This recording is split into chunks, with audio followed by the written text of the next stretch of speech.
This is Callum Smiles for Vox Populi Media here in central London, just outside of Supreme Leader Keir Starmer's house at number 10 Downing Street. Now this evening there is a protest against the upcoming plans for digital ID. So I've come here to speak to people who've come this evening to see exactly why they disagree with it, and actually if there's anything that they would agree with when it comes to digital ID. Interestingly, I'm being told as well that for one of the first times ever, there is no counter-protest. So is this something that we all find common ground on? I suppose we'll have to find out. Why have you come down to Downing Street today? I think this is important to stand up with the people against Keir Starmer's tyranny against the digital ID. Piers, can I quickly ask you about the protest this evening? Well, if this is the digital ID protest, am I right? This is the anti-digital ID protest. Why have you come along tonight? Well, because I'm opposed to digital ID, and I'm going to speak and point out to people that they're trying every trick in the book. For example, in Hammersmith, they're already rolling out visual recognition by cameras for the whole borough, and that is building the infrastructure before it's happened, right? Before there's a law. So we're going to go there on Friday, 12 noon, King Street Council office, and protest about that. But the other thing is, I think people need to think about all the tricks they're playing. You see, they'll try anything, any excuse to bring in digital ID. First thing they said is, oh, it will stop the boats. Well, of course, that's nonsense. It doesn't stop a single boat. Next thing they were talking about, it'd make it easier to complain about potholes. Well, you phone up the council about potholes, end of story, you know. But I think the biggest danger, and I'll raise this with people outside the Labour conference, is they're going to try and smuggle it in saying you'll have rights with it. It'll be Digi with rights. And some groups are saying this, Together are saying that. Well, look, they shouldn't say that. That's nonsense. So that's the sort of thing controlled opposition say, smuggle it in and then take away the rights. And I said this to Labour Party members going in, and they understood completely, because they know that's the game their own councils do. So that's what I say, that is the main danger. We are against Digi-ID, period. That's it. We don't want any rights connected, because that's just a con to get us involved. So why have you both come this evening? Oh, well, just worried about losing all of our rights and freedoms, really. And but I still have a feeling they won't be able to get away with it. I still think that there's going to be so much opposition, maybe not so much in Parliament, but I still think there's going to be enough opposition, really, to hopefully... Opposition. I think there really is. It's not a right-wing, left-wing thing. I think there really is a kind of a cross-party opposition to the whole idea of having digital ID. So yeah, we just came down really to show solidarity with everyone and to make our feelings known, try to make our feelings known. I think it's important right now. I think everybody needs to turn out. So can you tell me why you've come to the anti-digital ID protest this evening? Well, I feel I've already got my ID. I'm a British citizen. I've got my passport. They know exactly where I'm going. I've got a driving licence. And all the cards, like your Freedom Pass, has to be photo ID. And I think I've got plenty of ID on me. And I don't think I need any more. And the people who they, said they're aiming at, probably at the end of the day won't have to carry it at all. Yes, you make a good point there, actually. Yeah. So everyone here this evening is on the same page, but I've spoken to people around the country about this who they actually just don't really care. No. What would you say to them to try and get them on board and say, look, you should care because it's going to affect you because... Yeah, okay. When you, say, break your carbon footprint, spend too much, or your meat rationing, because they'll try meat rationing, all sorts of stuff, because they want people to stop eating meat and eat cockroaches instead or something, I don't know. They will then cut off your money, because it'll be automated money. And that is the main tool they've got, automated money or programmable money. So what we have to do is go to institutions now that are not taking cash and say, look, if you won't take cash, we're going to boycott you. Or walk in, take the object, give the cash and walk out, which is what I've been doing. That is great fun. There's plenty of people that they just don't care. They think it's a non-issue and it's not going to affect them. If you were to have a debate with them, what would be your argument to say, look, you should care because it's going to affect you because... because during the freedom demonstrations, they took away a lot of our rights, and up until today, the government's not giving it back to them. So once they say, you know, we're going to give you a digital ID, it's going to be for safety, it's going to make things easier for you, when are they going to give that back to you? When are they going to give that power away from you, back to you? They then have to think about it and say, well, hang on a minute, does the government have a good track record with the people, giving things back to the people, or have they got a track record on tyranny? And when that penny drops like that, I think they'll start to understand. Because you've got to remember, in the freedom rallies, we said, well, it's going to be a digital ID. It didn't happen. There was a vaccine passport, right? We thought, maybe that was it. So what they've done is they just kicked the can down the road, and they brought it up now, different subject, different plates, and they're still bringing it out. So they are determined to make this happen. What do you think is the biggest danger when it comes to the, you know, let's say digital ID is implemented? What do you think the biggest danger is with it? It's a creep. It's a mission creep. You know, they say, it's going to stop the boats and everything, but it won't, first of all. But it's all the other stuff that will happen. It's the linking it to your bank accounts. It's the it's linking it to your medical records. It's basically linking everything into one central point. And that's the danger. I think there's many dangers that brings. I mean, one of the obvious ones is having all your data stolen. You can, these databases get hacked all the time. No, identity theft's a big one. But it's also just the fact that the government having that kind of control over everybody. In Canada a few years ago during COVID, they froze everyone's bank accounts and the crypto accounts as well. That's right. Which we're told are completely safe. Right, exactly. Oh, I didn't know they did that as well. That's just a kind of a taste of what could happen with digital ID. Is there any benefit that you could actually see with digital ID, or do you think it's 100% bad? Well, it's 100% bad because it's a cover. No, obviously, it might be easier to, I don't know, contact the council or something. But you see, you've got ways of doing that already. So it's just a cover. See, everything they do is sold as convenience, which is, of course, the point we make on this leaflet. You see, it's so convenient. If something's convenient, we know there's a con. For example, they said the vax is safe to save your life. Well, actually, no, it didn't. They're saying MMR jabs are just in case something for children. Well, it causes autism. So they'll always come up with a reason for things, which is ambiguous. No, I'm completely against this. Obviously, there's no conditions on you. Yeah. But just to stop any conditions, if you're there and there's nothing going on, you'll be left alone. All right, that's fine. Yeah. Last time I noticed there was fencing around the statue, but we've been told today that we can't get any statue. We've got to hire it ourselves, which I didn't know. And there's no fencing around that statue. So. Oh, it's like somewhere to do speeches and stuff. So what we were going to do is, we've got Nick Tinconi and a few big people coming. So we wanted to have a little fencing area around there.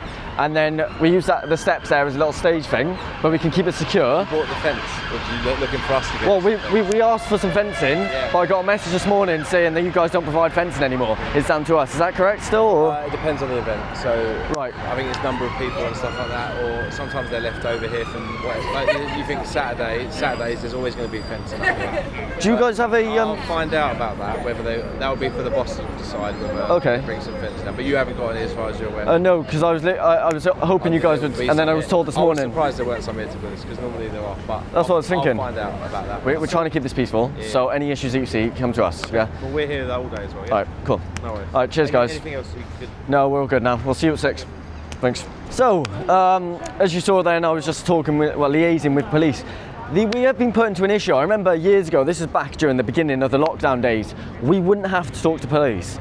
These days, if you do not talk to police, even if you're doing a static demo or a marching demo, they will put conditions on your protest, whether that's a section 14 and you've got a designated protest area, whether there's a section in banning you from wearing masks, whatever it is, they'll put sections on there to control your protest if you don't work with them.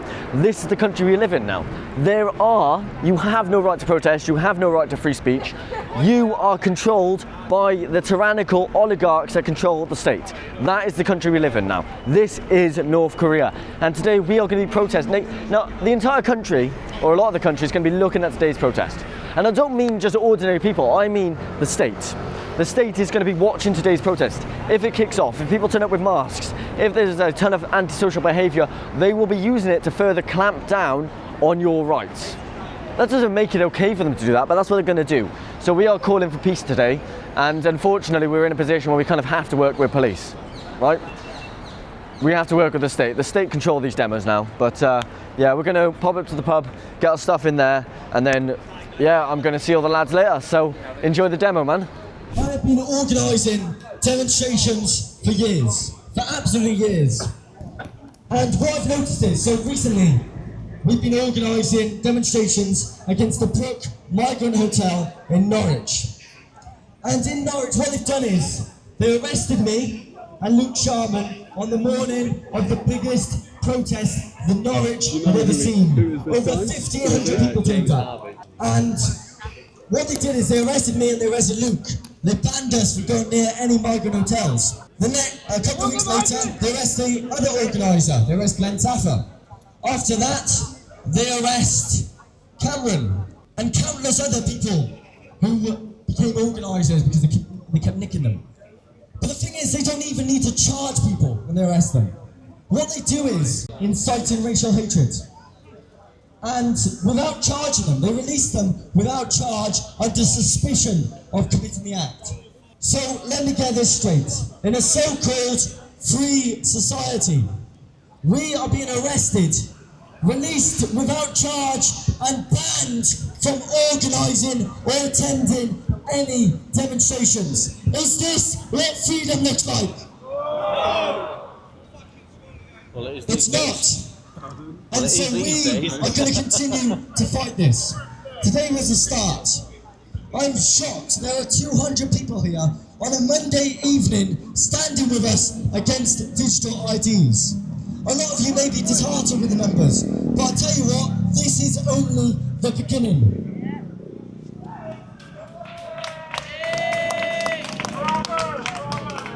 In February, we need a little bit longer to actually organise a proper campaign. In February, we are coming back and we are reclaiming our country from the tyrannical oligarchs.